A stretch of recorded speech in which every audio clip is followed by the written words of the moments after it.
빠져 펴봅시다. 80페이지.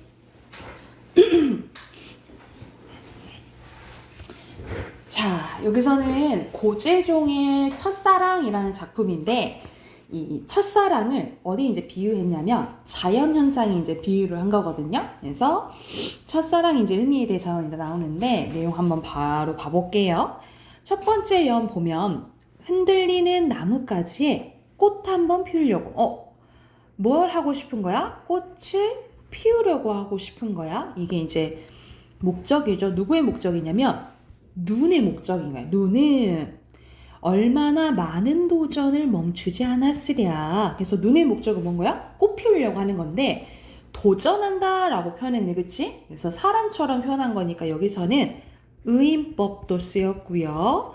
그리고 멈추지 않았으랴는 멈추지 않았다 이 말이잖아. 그치? 일부러 의문문 형식으로 표현했으니까 서리법 쓰인 거예요. 그래서 여기서 의인법과 서리법 쓰였고, 싸그락 싸그락 두드려 보았겠지. 싸그락 싸그락은 누구 이제 두드리는 소리인 거죠. 그쵸? 여기서 의성어 쓰였고, 남분분 춤추었겠지. 이거는 이제 내리는 모양을 흉내낸 거야. 이거는 의태어예요. 그래서 공통적으로 음성 상징어가 쓰인 거지. 그치? 그리고 뭐뭐 했겠지, 두드려보고 춤추었겠지, 이런 건 다 의인법이죠. 그쵸?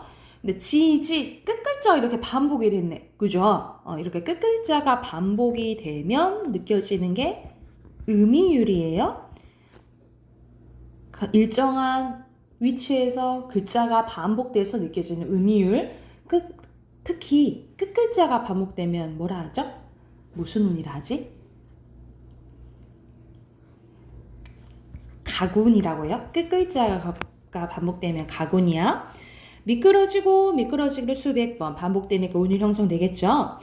바람 한 자락 불면 휙 날아갈 사랑을 위하여. 이 사랑은 눈꽃에 이제 비유를 한 거야. 자, 근데 쉽게 사라질 이 사랑을 위하여 계속해서 눈은 노력을 하는 거예요. 햇솜 같은 마음, 직유법 나왔고, 햇솜 같다라는 건 그만 우리 햇솜은 그만큼 하얗다는 소리잖아요. 그치? 그만큼 순수한 마음을 얘기를 하는 거예요. 이러한 마음을 다 퍼부어준 다음에야 마침내 피워내 저 황홀을 보아라. 자, 황홀을 피워낸다라고 표현했네. 고로 황홀은 눈꽃을 의미하는 거예요. 그러니까는 그렇게 노력한 끝에 눈이 드디어 눈꽃이 피어낸 거지. 그치? 그래서 이 눈꽃은 첫사랑을 의미하는, 말 그대로 첫사랑이 이루어졌다 라고 표현을 한 거야. 봄이면 눈이 녹잖아. 그치? 봄이면 가지는 그 한 번 된 자리를, 그 한 번 된 자리란 눈이 녹은 자리를 얘기를 하고, 고로 첫사랑의 아픔이겠죠. 그쵸? 녹아버렸다는 거, 사라진 걸 의미하잖아. 그치? 첫사랑의 실패를 얘기를 하는 거예요. 그 자리에 세상에서 가장 아름다운 상처를 터트린대. 우리 터트린 건 또 꽃봉오리가 터진다 이렇게 표현을 하잖아. 그치? 그래서 여기서 세상에서 아름다운 상처는 봄꽃을 의미하고요. 이 봄꽃은 뭘 의미하냐면 이 첫사랑이 지나가고 또 다른 그 다음 사랑을 얘기를 하는 거야. 고로 성숙한, 다음에 성숙한 사랑을 의미하는 거거든요. 그래서 봄꽃이라고 하면 이거는 은유법이겠죠. 근데 가장 아름다운 상처라고 표현했네. 아름다운 거랑 상처는 어울리지 않는 단어잖아. 그치? 그러면 무슨 법을 볼 수 있겠어요? 말이 안 돼요. 겉으로 보면은 말이 안 돼. 근데 그 안에 의미가 있는 거? 역설법이야, 역설법. 그래서 왜 가장 아름다운 상처라고 했냐면 당연히 첫사랑에 가면 아프겠지. 그치? 아프지만 그 다음에 더 성숙된 사랑할 수 있기 때문에 아름다운 상처라고 표현했다라고 보시면 돼요. 이해됐어요? 그래서 여기서는 어떤 내용의 이제 시냐면 인내와 헌신으로 이루어낸 사랑의 고귀함에 대해서 이야기한 시라고 보시면 됩니다. 인내와 헌신으로 이루어낸 사랑의 고귀함이에요. 그래서 이 사랑 현상을 자연 현상에 비유했다라고 생각하시면 됩니다. 쓰셨으면 옆에 세 문제 있죠? 세 문제 바로 풀어볼게요.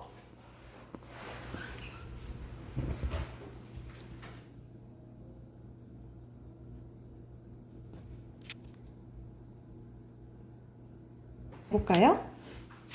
자, 답 확인해보자. 1번에 알맞지 않은 것은? 오케이, 1번. 2번에 적절하지 않은 거? 오케이, 순환 아니에요. 그리고 3번에는? 오케이, 3번이에요. 자, 뒤로 넘겨서 비문학 바로 한번 풀어볼게요. 85초까지 다 푸시면 얘기해 주세요.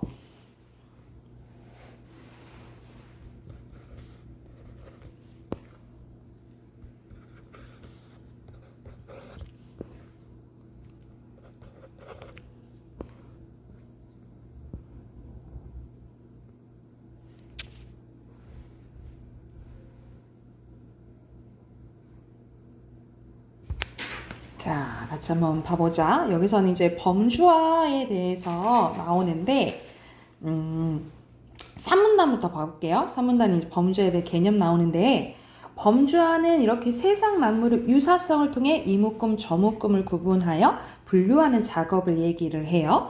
그래서 아이들은 대략 1세부터 무의식적으로 범주화를 하게 된대. 이 때문에 우리는 이것이 별일 아니라고 생각하기 쉬운데, 그런데 이 일은 체스 챔피언을 상대로 승리했던 기존의 슈퍼컴퓨터도 하기 어려운 작업이래. 컴퓨터는 범주화의 기준을 유사성이 아닌 동일성으로 삼기 때문에 저장된 자료와 조금이라도 다른 모양이나 색깔의 꽃으로 인지 못한다라는 거야. 다시 말해 컴퓨터는 세상 만물 하나하나에 다 이름을 붙여서 기억해야 된다는 거지. 그러나 인간이 무의식적으로 하는 범주화는 이러한 복잡한 과정이 없이도 정신활동과 언어활동을 가능하게 한대요. 이게 범주화의 기능 첫 번째 부분이라고 보시면 되고, 범주화가 하는 일이 이게 전부가 아닙니다. 범주화는 우리의 정신 안의 세계를 만들어내는 일도 한대요. 여기가 기능 두 번째라고 보시면 돼요.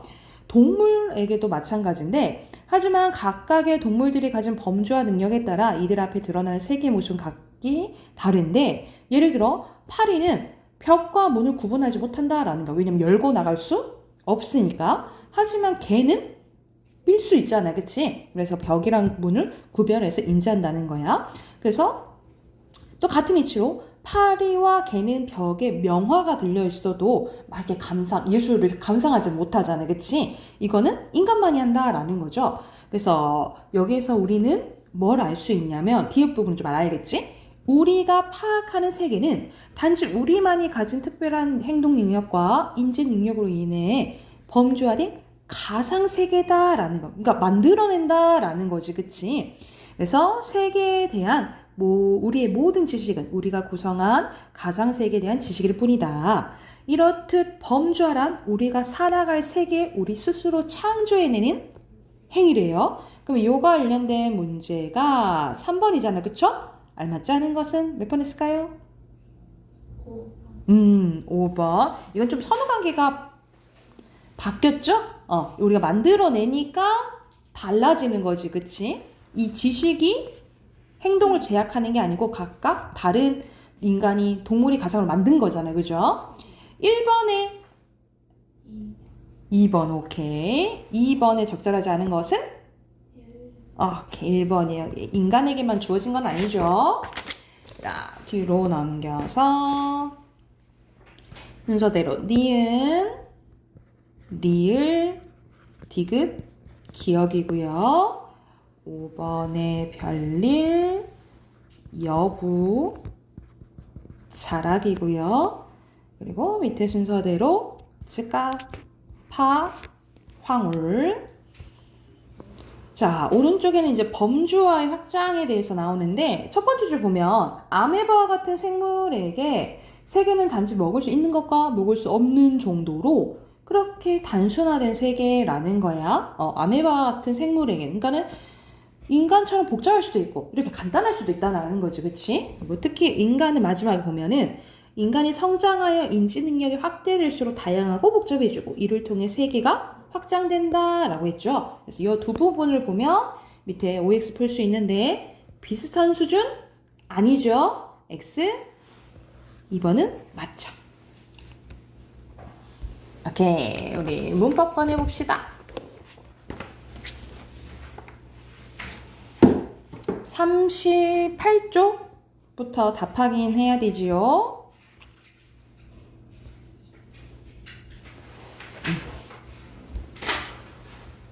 38쪽부터 답 확인할게요. 여기서는 수관형사로만 쓰이는 거 고르면 되거든요. 그래서 여기서는 뭐 수사는 체언이랑 합쳐지잖아. 그럼 보통 만약 조사랑 수사는 체언이 아니라 조사랑 합쳐지잖아. 수사는 체언이니까 조사랑 결합되잖아요. 그러면 대표적인 조사를 결합해보면 되겠지. 둘째이다 되죠. 세이다 이상하지, 그치? 여섯이다는 되잖아, 그치? 그래서 수관형사로 쓰이는 건 세밖에 없어요. 그래서 둘째랑 여섯 이렇게 쓰시면 되고, 이때는 보조사 찾는 거네요. 아닌 것은 보조사처럼은 부사격조사예요. X. 그래서 5번이 X고요. 자, 3번 갈게요. 보조사 또 찾는 거네. 보조사. 이거는 무슨 조사일까? 개와 고양이를 붙여서 같은 목적으로 만들어주잖아. 이거는 접속조사예요. 그래서 X, 5. 3번이죠. 자, 4번에 적절한 거 고르는 거네. 매우는 빨리 꾸며주니까 부사, 설마는 문장 전체, 바로는 체언, 아주는 관형사 꾸며주고요. 과연은 문장 전체, 정말은 용언 꾸며주는 거죠. 됐나요? 자, 옆에 1번 보면은 알맞지 않은 것은 여기서는 답이 5번이거든요. 5번 보면 세로는 뭐 꾸며줘? 세로 산이야. 그치? 그래서 여기서는 성상 관형사? 사다는 뭐야? 동사잖아. 그치? 그러면 세로는 산 꾸며주니까 부사겠죠? 얘는 부사고 새는 옷 꾸며주니까 관형사는 맞네요. 그죠? 2번 가볼게요. 여기서는 기억과 똑같은 건 수관형사죠. 수관형사 고르면 요거네요. 쉬웠네. 1번이네요. 그리고 3번에 적절하지 않은 것은 보조사가 아닌 거잖아요. 그쵸? 3번이죠. 한텐이고 부사격조사예요. 그리고 4번은 문제가 뭐냐면 그 명사로도 쓰이고 부사로 쓰인 거 고르는 거고, 기억은 니은은 명사랑 조사 쓰이는 거 고르는 거거든요. 봐봐. 그러면 7 수사야. 그치? 관형사야. 전혀 아니죠. 그쵸? 그리고 크다는 여기선 동사고, 가구가 큰 거는 상태니까 형용사인 거야. 오케이? 19 모두가 명사, 모두 쏟았다. 부사죠. 3번이네. 나머지 것도 얘기하면 이거는 조사. 이것도 조사인데. 왜냐면 명사에 붙었으니까, 그치? 그리고 가치는 부사. 이때는 같이 붙었으니까 조사죠. 됐나요? 자, 뒤로 넘기면 1번 보면요. 사실 왼쪽에 다 설명이 돼 있지만 이제 이 보기만 보고 풀 줄 알아야 돼. 자, 1번 보면 이 아니다 했네. 되다 아니다 앞에서는 뭐야? 전화? 그 문장 성분이 보어지, 그치? 그러면 이는 보어를 만들어주는 복격조사겠죠? 1번부터 틀렸네. 그치? 보어예요. 그리고 2번의 A의 사례는 형태는 똑같은데 다른 기능을 해야 되는 거거든요. 자, 여기서는 다 주어 만들어줘요. 목적어, 부사어, 부사어. 근데 이거는 부사어인데, 부사격조사인데 이거는 주격조사예요. 학교에서 차지한 거잖아요. 그래서 이렇게 단체를 나타낼 때도 에서가 주어 역할을 하도록 만들어주는 주격조사 역할을 한다고. 그래서 5번이에요. 형태는 똑같은데 여기서는 부사, 여기서는 주어를 만들어주는 거예요. 오케이? 자, 오른쪽 빈칸 넣어볼게요. 순서대로 1번에 수식원, 2번에 관형사, 3번에 성상, 4번에 밑에 지시, 그리고 4번에 수, 5번에 부사, 6번에 용언, 7번에 성분, 문장이고요.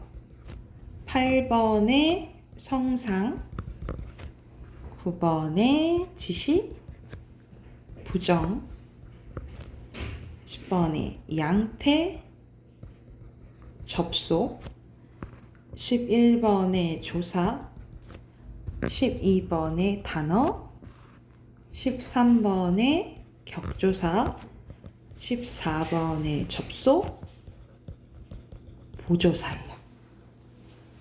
됐나요? 자, 15번에 관형사 선생님이 옆에 원래 쓰는 건데 동그라미 칠게요. 새, 모든, 그, 온갖, 다른, 여러. 여기서 지연아, 선생님 다르는 다르다 아니에요? 이렇게 볼 수 있어. 원래 다르다라는 형용사가 있잖아. 근데 이거는 다른 해서 자꾸 쓰여서 형용사가 아니라 관형사로 굳어져 버렸어요. 그래서 이거는 관형사로 봐요. 아셨죠? 그리고 부사 찾을게요. 활짝, 매우, 빨리. 여긴 2개 있네. 과연, 못, 25번에 결코, 내일. 이거는 이제 지시, 부사예요. 그 다음에 가장. 됐어요? 자, 조사도 다 표시할게요. 의, 은, 이다. 이, 는, 에게, 를, 가, 을, 마저, 에, 는, 와, 를, 까지, 를. 됐나요? 오케이. 자, 뒤로 넘기면 이제 나머지 품사들 나오거든요. 나머지 품사들 나오는데, 자, 먼저 감탄사가 나왔네. 감탄사는 말하는 이의 본능이나 본능적인 놀람이나 빈칸, 느낌이에요. 느낌, 부름, 대답 등을 나타내는 말이에요. 그리고 문장 속에서 다른 성분에 얽매이지 않고 독립성을 가져서 어디에 속한다? 독립어에 속해요. 얘는 형태가 변하지 않는 무슨 불변하고 조사랑 결합하지 않아요. 조사랑 결합하지 않은 게 2개 있거든? 감탄사랑 뭘까요? 유일하게 2개만 안 붙거든요? 감탄사랑 관형사는 안 붙어요. 그래서 조사랑 결합하지 않는 게 감탄사랑 관형사 이 2개 있다라고 보시면 되고, 실제 발화 상황에서 독백이나 대화에서 많이 사용되고 단독으로 문장을 이룰 수 있어요. 그리고 쉼표나 느낌표 등의 문장 보호를 사용해서 독립적인 요소를 드러냅니다. 그래서 밑에는 감탄사의 종류가 나와 있는데, 놀람이나 느낌 등의 감정을 나타내거나 누군가를 부르거나 대답하며 의지를 표출하기도 하고요. 입버릇이나 더듬거리는 의미 없는 표현도 우리가 막 이런 거 하잖아. 이것도 이제 감탄사로 본다라는 거야. 그래서 감탄사의 종류는 크게 감정을 나타내는 거, 우와 막 이런 것들, 의지, 글쎄요, 천만에 이런 것도 감탄사로 본다는 거지. 홍, 네, 아니요, 여보세요 이런 것들 있잖아요. 이렇게 나타난다라고 보시면 되고, 감탄사의 위치는요, 문장 내에서 홀로 쓰일 수 있으며 위치 이동은 자유로워요. 감탄사의 위치는 문장의 첫머리에 놓이는 경우가 많지만 문장 중간 끝에 오기도 하고 감탄사 중 만약 대답하는 말은 첫머리에서 나온다 라는 내용이네요. 이거는 간단하죠. 그리고 뭐 종류가 나뉘어져 있긴 한데 막 이렇게까지 구체적으로 나눌 필요는 없고 그냥 이제 감탄사 전체적으로 보시면 될 것 같아요. 자, 옆으로 가봅시다. 이제 용언 나오는데 용언이 유일하게 가변어잖아. 형태가 바뀌죠, 그쵸? 우리가 이제 형태가 바뀌는 현상을 활용이라고 하거든요. 그래서 활용이 되는 게 이 용언이라고 보시면 돼요. 그래서 문장의 주체를 빈칸 서술이요. 서술하는 기능을 합니다. 말 그대로 우리가 문장 성분에서 어떤 역할을 해요? 서술어 역할을 하는 게 용언이라고 보시면 돼요. 용언의 특징은 문장에서 사용될 때 형태가 변한다 했지, 그치? 그걸 뭐라 한다? 활용이라고 하고 어디에 속해요? 가변어에 속해요. 활용어의 어간에 달을 붙인 게 기본형이에요. 우리가 어간은 활용할 때 변하지 않는 부분을 어간이라고 변하는 부분을 어미라고 하는데 예를 들어서 먹다 하면은 얘가 어간이고 얘가 어미라는 거지, 그치? 그래서 이 어간에 다가 붙으면 무슨 형이 된다? 기본형이 되는 거예요. 용언 중에는 동사로도 쓰이고 형용사로 쓰이는 단어가 있는데 이런 용언들은 동사로 쓰일 때와 형용사로 쓰일 때 의미가 다릅니다. 그래서 여기서는 그녀는 약속 시간에 자주 늦는다. 항상 정해진 시간보다 지나다는 동사의 의미고요.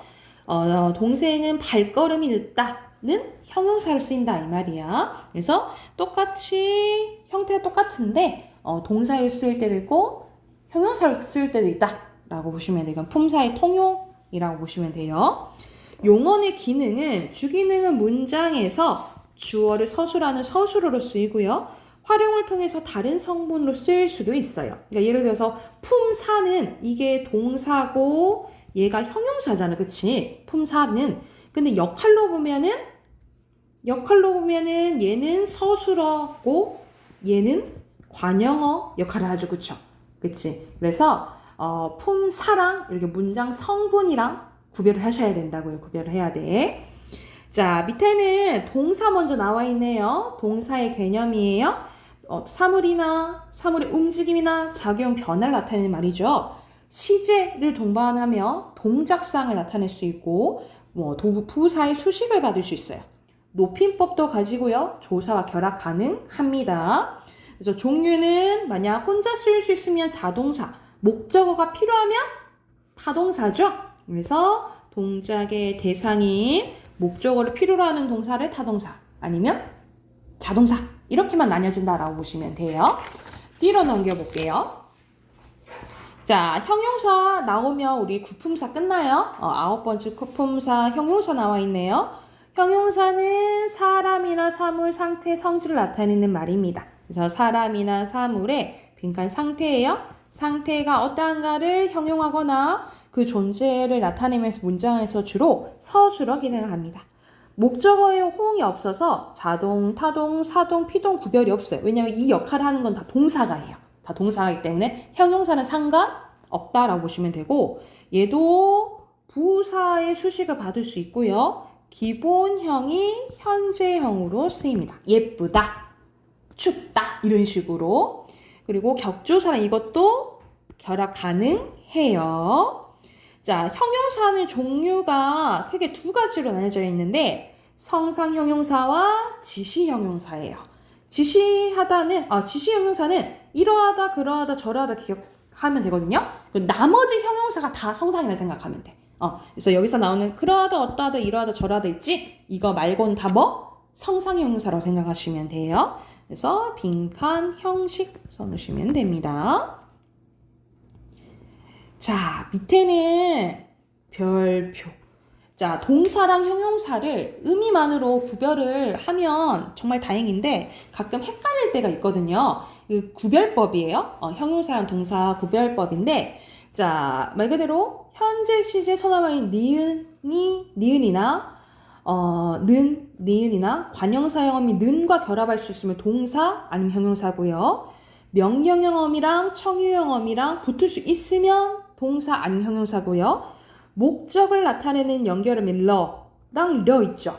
이거와 결합 가능하면 동사 아니면 형용사인데 그래도 헷갈릴 때가 있거든요. 그럴 때 가장 구별법이 잘 돼 있는 건 니은이에요. 그래서 이 는도 아니야. 니은다나 는다를 넣어봐야 돼. 니은다나 는다를 넣었을 때 말이 되면 동사 아니면 형용사라고 생각하시면 돼요. 예를 들어서 없다 봐봐. 없다는 없는다. 이상하지? 그럼 뭔 거야? 형용사인 거죠. 이렇게 구별을 하시면 됩니다. 이해됐을까요? 그러면 요거 해당하는 문제 이제 품사 끝났거든요. 해당하는 옆에 있는 문제 풀 건데 우선 쭉 풀어봅시다. 우선 47쪽까지 풀고 답 확인해 볼까요? 우선 47쪽까지 우선 풀어볼게요.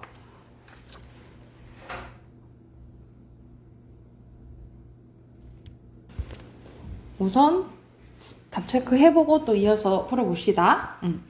자, 45쪽 순서대로 1번의 관계, 움직임, 어간, 어미, 주어, 목적어, 성질, 지시성이고요. 여기서 감탄사 동그라미 치면 뭐, 네, 아, 여보세요, 그리고 종류 선택하면 감정, 의지, 감정, 호응. 그리고 여기서는 선생님이 동사, 형용사 구별할게요. 그렇게 형용사, 이분이가 동사, 어울리네, 어울린다, 동사, 반가운 형용사, 보고서 웃었다, 동사예요. 됐나요? 오른쪽으로 가서 자, 품사 해당되는 거 동그라미 치는 거네. 형용사, 동사, 동사, 형용사, 형용사, 동사, 동사, 형용사, 형용사, 동사. 됐나요? 그리고 순서대로 잘생, 겨서 활용형으로 바꾸라 했으니까 낡아서, 잘난, 못난, 못생김 이고요. 형, 동,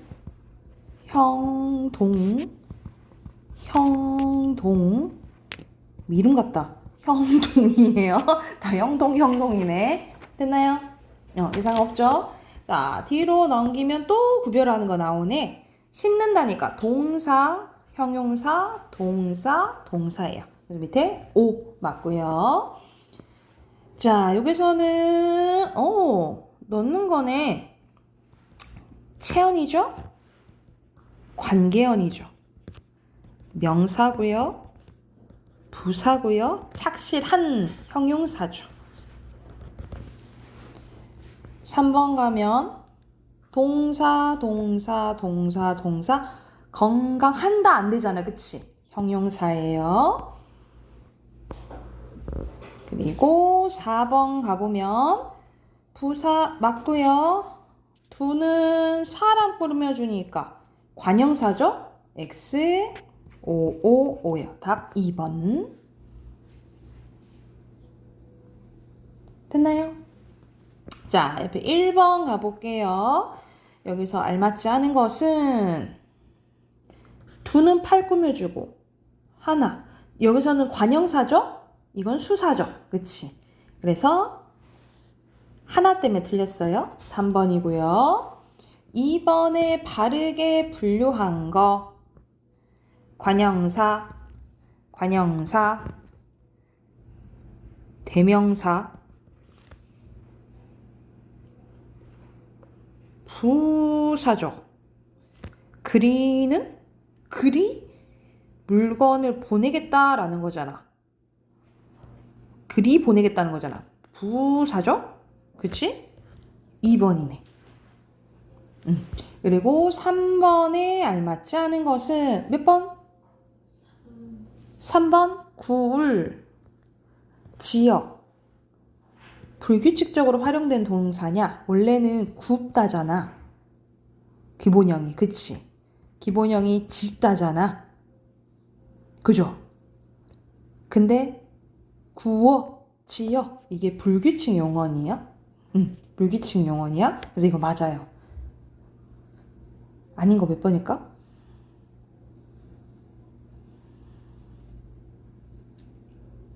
답이 딱 보이는데?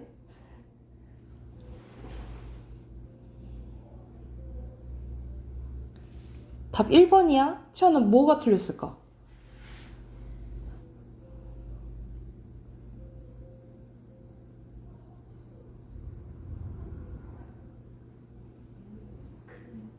그가 사람 꾸며주니까 뭐예요? 대명사가 아니라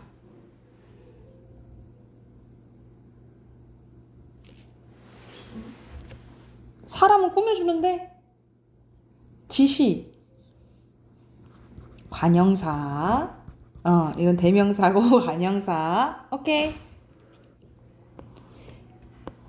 4번에 알맞지 않은 거? 4번. 오케이. 자, 뒤에 문제 48쪽, 49쪽 이건 선생님 숙제로 내줄게요. 48쪽, 49쪽 풀어오시고 다음 주는 화요일은 명절이어서 쉬고 우리 목요일날 볼게요. 목요일날 여기 49쪽까지 숙제를 해오시고 단어 3강 공부해오시고 아셨죠? 틀린 단어 써오시고